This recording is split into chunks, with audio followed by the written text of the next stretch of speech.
So out of all of my siblings, I was the one who was controlled the most. They tried to control me. They tried sending me away. They forced me into marriage. They took away my car. They took away my money. And they kicked me out. So let's talk about the scapegoat. And this is going to be from a biblical perspective. Many narcissistic and dysfunctional families tend to choose one child to criticize, to control, and to shift all their blame to that child. This child is called the scapegoat child.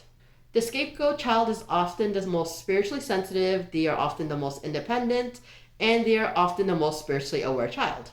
The scapegoat child is actually the one that threatens the family system. So I was the scapegoat child in my family. I was different growing up. I'm the youngest out of four, and again, from a young age, like I said, I questioned Islam. I questioned why systems of the world are the way they are. I questioned why we have to go to school and learn the information that they're teaching us. There were so many things that I questioned. I questioned why my family was the way that they were. I questioned a lot of things that apparently threatened my family, and I didn't even know it. I was picked on for my weight. I was picked on for my looks. My family constantly called me ugly and fat. I was picked on for my hair. I actually could not even leave my hair curly. When I was younger, I had to straighten my hair.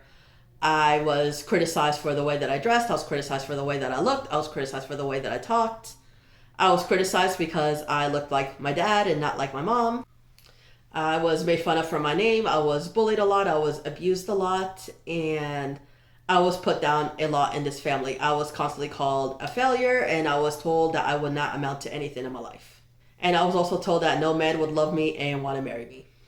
But looking back at this, I realized that that was not love or discipline. That was control, and that was shame, and that was abuse. So in the Bible, we see patterns of Yahuwah choosing the one who was rejected. So for example, Joseph in the Bible was rejected by his brothers and was sent to Egypt for slavery. And then he became second in command in Egypt. We see Yahusha, the Messiah, he was rejected by his own people as well. David was also rejected by his father. The scapegoat child is independent, has sensitivity to justice, has a very strong conscience, and has spiritual awareness. I mean, the scapegoat child is actually a pretty cool kid. It's just unfortunately in these families that threatens the system, and they do anything to try to control and to contain this child. Ooh, so this one's a big one. Let's talk about honoring your parents versus boundaries.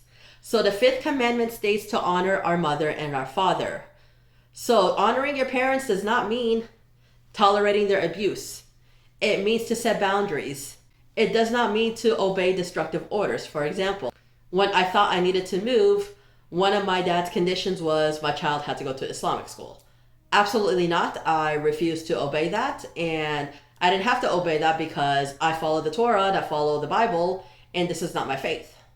And it also doesn't mean sacrificing your health or sacrificing your child or your children's health.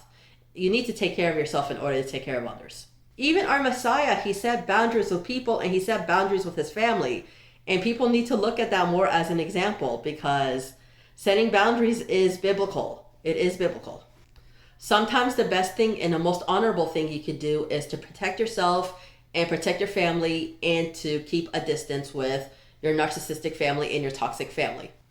So with my mom passed away a couple of years ago. My earthly father is still alive, and he's extremely controlling and extremely narcissistic and tends to pick on me a lot. Even though I'm 41 years old right now, I am the one that he still tends to pick on a lot and tends to criticize a lot. And what do? Number one, I limit my communication with him severely. I barely contact him. Number two, I pray for him, and I ask Yahuwah to soften his heart and to change him. And number three, I ask Yahuwah to give me the patience to when I do have to deal with him. And I limit what I share. I limit my child's communication with him. I know my child does love his grandfather, but I also have to teach him, hey, your grandfather is narcissistic. Your grandfather is controlling. And I have to tell him, look, the things that he says about me, do you think this is good, what he's saying about his daughter? And I have to educate my child on what narcissistic families do, and have to educate on discipline versus control. So this is what I do personally. I don't talk to them. Like, it's very rare that I talk to them. So even though my life was really hard and it was really, really challenging, It taught me that I was chosen to break generational curses, and despite everything that I went through, I was not destroyed, and I praise the Father for that. If you were the scapegoat child, know that you are not alone and that there's nothing wrong with you, and like the Bible says, you are fearfully and wonderfully made. So now I want to know in the comments down below, were you the scapegoat child? And how are you healing right now? I would love to hear your comments down below. All right, I love y'all. Shalom.